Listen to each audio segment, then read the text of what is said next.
what progress is really like. Imagine that you have an ice cube sitting on the table in front of you. The room is cold and you can see your breath. It is currently 25 degrees. Ever so slowly, the room begins to heat up. 26 degrees, 27, 28. The ice cube is still sitting on the table in front of you. 29 degrees, 30, 31. Still nothing has happened. Then 32 degrees. The ice begins to melt. A 1 degree shift, seemingly no different from the temperature increases before it, has unlocked a huge change. Breakthrough moments are often the result of many previous actions which build up the potential required to unleash a major change. This pattern shows up everywhere. Cancer spends 80% of its life undetectable, then takes over the body in months. Bamboo can barely be seen for the first 5 years as it builds extensive root systems on the ground before exploding 90 feet into the air within 6 weeks. Similarly, habits often appear to make no difference until you cross a crucial threshold and unlock a new level of performance. In the early and middle stages of any quest, there is often a valley of disappointment. You expect to make progress in a linear fashion, and it is frustrating how ineffective changes can seem during the first day, weeks, and even months. It doesn't feel like you are going anywhere. It's a hallmark of any compounding process. The most powerful outcomes are delayed. This is one of the core reasons why it is so hard to build habits that last. People make a few small changes, fail to see a tangible result, and decide to stop. You think, I've been running every day for a month, so why can't I see any change in my body? Once this kind of thinking takes over, it's easy to let good habits fall by the wayside. But in order to make a meaningful difference, habits need to persist long enough to break through this plateau.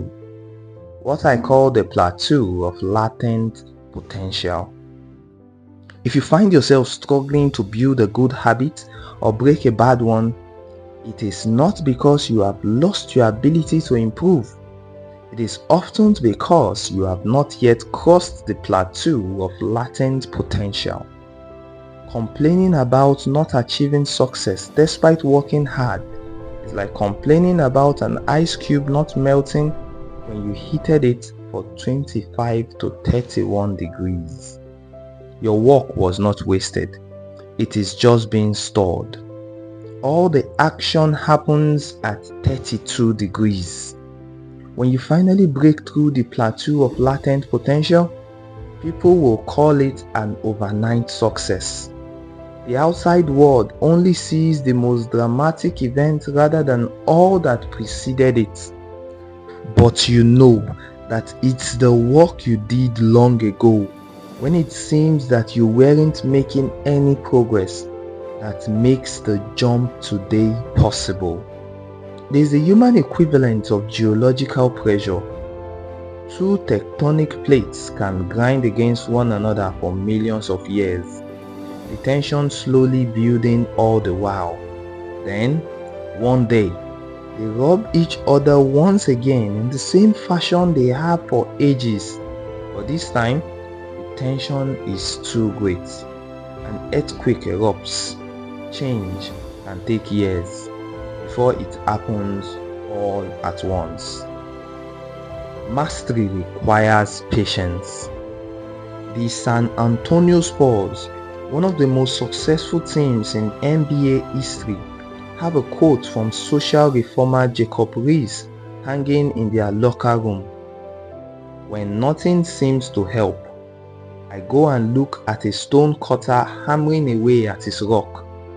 Perhaps 100 times, without as much as a crack showing in it. Yet, at the 101st blow, it will split in two, and I know it was not that last blow that did it, but all that had gone before.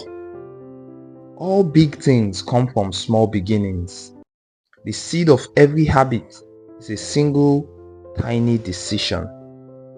But as that decision is repeated, a habit sprouts and grows stronger. Roots entrench themselves and branches grow. The task of breaking a bad habit is like uprooting a powerful oak within us.